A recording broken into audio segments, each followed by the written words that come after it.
श्री हरिवंश श्री राधा वल्लभ श्री हरिवंश। ओम अज्ञानतिम्रान्धस्य ज्ञानांजना शलाकया चक्षुरुन्मीलितं येन तस्मै श्री गुरुवे नमः। एक साधक के साधना नियम क्या होने चाहिए, प्रमुख साधना नियम पर चर्चा की जाएगी। जय जय श्री राधा वल्लभ श्री हरिवंश। एक साधक के साधना नियम में महत्वपूर्ण बात उसे यह जानना है कि साधना करके अपने देह अभिमान को गलित करना है। जब तक देह अभिमान गलित नहीं होगा साधना का फल नहीं मिलेगा। साधना का सबसे बड़ा फल यह है भगवान के चरणों में प्रीति हो जाए, अपनापन हो जाए।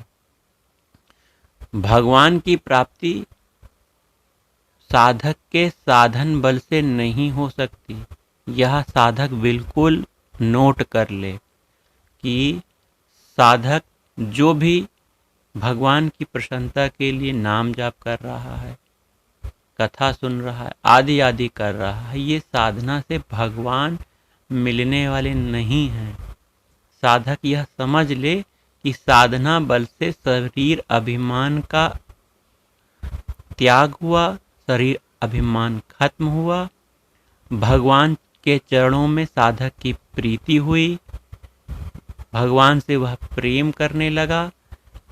प्रेम करते करते करते भगवान के आश्रित भी हो गया। वह पूर्ण शरणागति होने के बाद भगवान की अहेतु की कृपा हुई।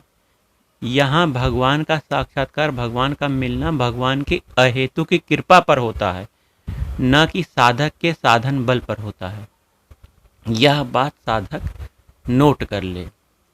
अब उसे साधना करनी कैसी है? साधना में गुरु प्रदत्त नाम मंत्र का वह नियम जो दिया गया है उसका पूर्णता पालन करें। गुरु भगवान हमारे कहते हैं कि संख्या बल नहीं चाहिए कि आप 10 माला करो, 20 माला करो। हमारे राधा वल्लभ स्वरूप गुरुदेव कहते हैं आप एक नाम लो, डूब कर लो, खो जाओ उस नाम में। दूसरी बात गुरुदेव कहते हैं निरंतर चिंतन नाम का चले, रूप का चले, कभी भूले ना नाम। नाम कभी रुक गया तो बहुत व्याकुल हो जाए साधक, रो उठे, चिल्ला उठे कि कैसे ये क्या हो गया जो नाम छूट गया, रूप छूट गया, चिंतन छूट गया। गुरुदेव भगवान का यही आदेश है, चिंतन प्रधान। नाम को प्रीतिपूर्वक, निष्ठापूर्वक लेना है। गुरुदेव भगवान यही कहते हैं कि साधक यह समझे, रियलाइज करे कि नाम और नामी दोनों एक ही हैं, वास्तव में एक हैं, कहीं दूर नहीं है। जब साधक भगवान नाम ले रहा है, राधा वल्लभ श्री हरिवंश, राधा वल्लभ श्री हरिवंश, श्री राधा श्री राधा, जब भगवान का नाम पुकार रहा है तो जीवा में उसके पास भगवान वास कर रहे हैं, भगवान उसके पास है। उसका यह क्षण परम मंगलमय, परम आनंद देने वाला है। वह किसी अन्य आनंद और सुख की चाह नहीं करेगा जब उसे इस नाम रूप लीला में आनंद प्राप्त होने लगेगा। साधक को भगवान के नाम में, रूप में, भगवान के चिंतन में ही खोए रहना है, ऐसा नियम बना ले। साधक को वैसे प्रातःकाल सवेरे जल्दी ही उठना चाहिए। देर से सोने वाले को साधना करने का समय ही नहीं मिलेगा। देर से सोने वाला बीमार होगा, देर से सोने वाला भगवत प्राप्ति के मार्ग में नहीं बढ़ सकता। अतः जल्दी उठकर भगवान के नाम में, गुरु भगवान के स्मरण में लगाए। स्नान आदि करके भगवान की सेवा करे, भगवान की आरती करे, जो भी उसकी अष्टयाम सेवा गुरु भगवान ने दी है। इस तरह दोपहर में वह भगवान का भोग लगाए, बाल भोग प्रातःकाल लगा, आरती करे, भगवान को प्रेम से सुलाए, अच्छे से भोजन प्रसाद भोजन दे, और जो भगवान का खाया हुआ जो कि प्रसाद बन गया है उसे वह ग्रहण करे, भगवान को सुलाए, झूला झूलाए, भगवान से मन ही मन प्रीति करे। बैठा है किसी भी कहीं भी, अंदर से चिंतन चल रहा है कि भगवान को भोजन खिला रहा है, भगवान को झूला झूला रहा है, युगल सरकार की सेवा हो रही है, चरण दबा रहा है, हवा कर रहा है, नौका व्यवहार कर रहा है। इस तरह का चिंतन प्रधान प्रवृत्ति होना चाहिए साधक की। यह प्रेम मार्ग की स्थिति है। प्रेम मार्ग की स्थिति में चिंतन प्रधानता बहुत आवश्यक है। आप धन से बहुत कमजोर हो, गरीब हो अर्थात, तो आप चिंता ना करो, आप चिंतन करो। आपका चिंतन भगवान स्वीकार करेंगे। आपके चिंतन में भगवान होना चाहिए। भगवान को आप अच्छे अच्छे भोग पदार्थ जैसे रसगुल्ला, रसमलाई, काला जाम, जलेबी और पकौड़ी हो गए, पनीर के विभिन्न प्रकार के व्यंजन, आलू के व्यंजन, विभिन्न प्रकार के सब्जियों के व्यंजन, रोटी, चने की रोटी, घी लगाई हुई रोटी, पूड़ी, कचौड़ी, ये सब बहुत प्यार से सजा कर मन में सोचो भगवान के सामने प्रस्तुत किया गया और भगवान को प्रेम से खिला रहे हो। राधा वल्लभ लाल खा रहे हैं, पहले प्यार से राधा वल्लभ लाल को खिला रहे हो, उन्हें पानी पिला रहे हो और खाते हुए उन्हें देख रहे हो कि भगवान कैसे पा रहे हैं, फिर खिला रहे हो, भगवान को पानी पिला रहे हो, भोजन प्रसाद के बाद उनके मुख को धो रहे हो, उनके लिए हवा कर रहे हो, उनको पान खिला रहे हो, फिर उनको शयन करा रहे हो, हवा कर रहे हो, उनके चरण दबा रहे। इस तरह का चिंतन हमें करना चाहिए। साधक यह नियम बना ले कि हम थोड़ा सा चिंतन जरूर करेंगे।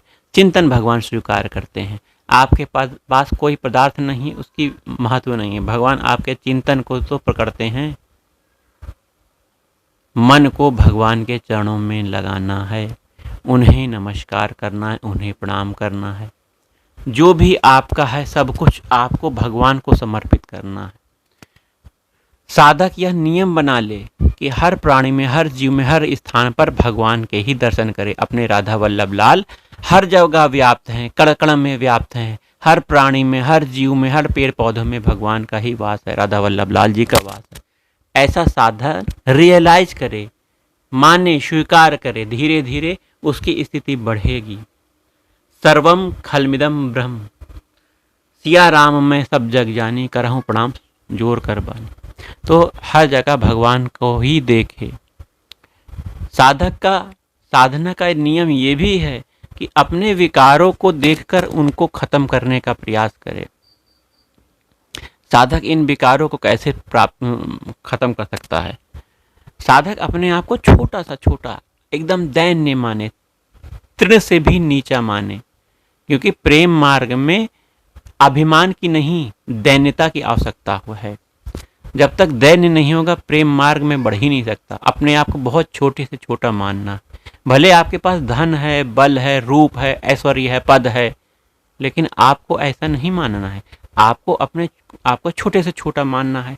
जो भी बल, ऐश्वर्य सबको दिया भगवान का ही तो दिया गया हुआ है, और ये भगवान की सेवा में लगाना है। इसका क्या अभिमान?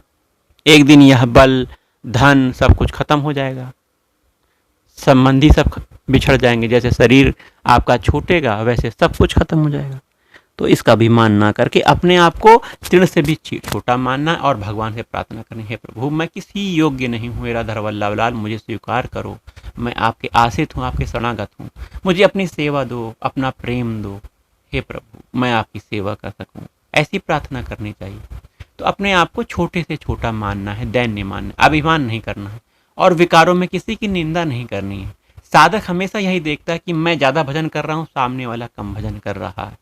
ये गलत बात है। अपने भजन को बड़ा मानना गलत है। जितना भी भजन हो जाए, प्रभु से प्रार्थना करके भगवान भजन ही नहीं हो पाता, उस स्तर का भजन नहीं हो पाता जो बड़े बड़े संत महात्मा करते हैं। अपने भजन को छोटे से छोटा मानो और सामने वाले के भजन को बहुत बड़ा मानो, उन्हें भगवान स्वरूप मानो ना सामने वाले को। तो निंदा किसी की नहीं करनी है। निंदा करोगे तो समय बर्बाद होगा और अंदर विकार आ जाएंगे। ऐसे विकारों में आप साधक भजन कैसे कर पाएगा? तो ऐसे विकारों को मत आने दो। काम, क्रोध, लोभ, ईर्ष्या, मद, मत्सर जैसे अन्य विकार, सभी विकारों का नाश करने के लिए भगवान के नाम का सहारा लो। चिंतन जब करते जाओगे तो ये विकार अपने आप खत्म हो जाएंगे। भगवान के नाम को रटोगे तो ये विकार अपने आप खत्म हो जाएंगे।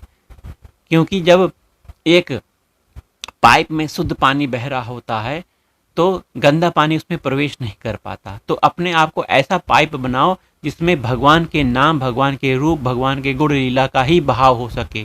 किसी प्रकार के कीचड़, गंदे पानी का उसमें समावेश न हो सके। कीचड़ और गंदा पानी अर्थात काम, क्रोध, लोभ, मोह, ईर्ष्या, मद, मत्सर जैसे विकार की बात कर रहे हैं। तो ऐसे पाइप को अपने मन को बनाओ और मन को भगवान के चरणों में लगा, रूप में लगाओ। साधक का यह नियम बहुत आवश्यक है। सभी विकारों से ऊपर उठकर भगवान को अपना मानो।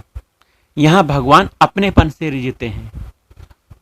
जब तक आपका संबंध अपनापन नहीं होगा, मेरे प्रभु, मेरी श्री जी, मेरी राधा रानी, मेरा वृंदावन धाम, मेरे गुरुदेव, मेरे रसिक संत महात्मा, मैं उनका हूँ, हे गुरुदेव मैं आपका हूँ, हे राधा रानी मैं आपका हूँ। अपनापन, जब तक अपनापन नहीं होगा तब तक भगवान आपके हृदय मन मंदिर में कैसे आएंगे।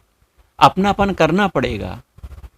आपके रिश्तेदारों को देखिए, अपने बच्चे को, हमें कहीं भी दूर हो, एक अपनापन रहता है बच्चे में कि मेरा बच्चा वहाँ खेल रहा होगा, खा रहा होगा। पत्नी में अपनापन रहता है, माँ बाप में अपनापन रहता है, दूर रहते हुए भी उनकी याद आती है ना। इसी प्रकार से अपनापन भगवान से तुम्हें करना है। कहीं भी आप कोई भी कार्य कर रहे हो, किसी भी स्थान में हो, अपनेपन से ही भगवान उस जगह पे तुमको याद आ जाने चाहिए कि मेरे प्रभु, मेरे राधा वल्लभ लाल, मेरे राधा वल्लभ लाल, मेरे बिहारी जी, मेरा वृंदावन धाम, मेरे गुरुदेव, मेरा वृंदावन धाम, मेरे ब्रज के सभी वासी, मेरे रसिक संत महात्मा। इस तरह का भाव होना चाहिए।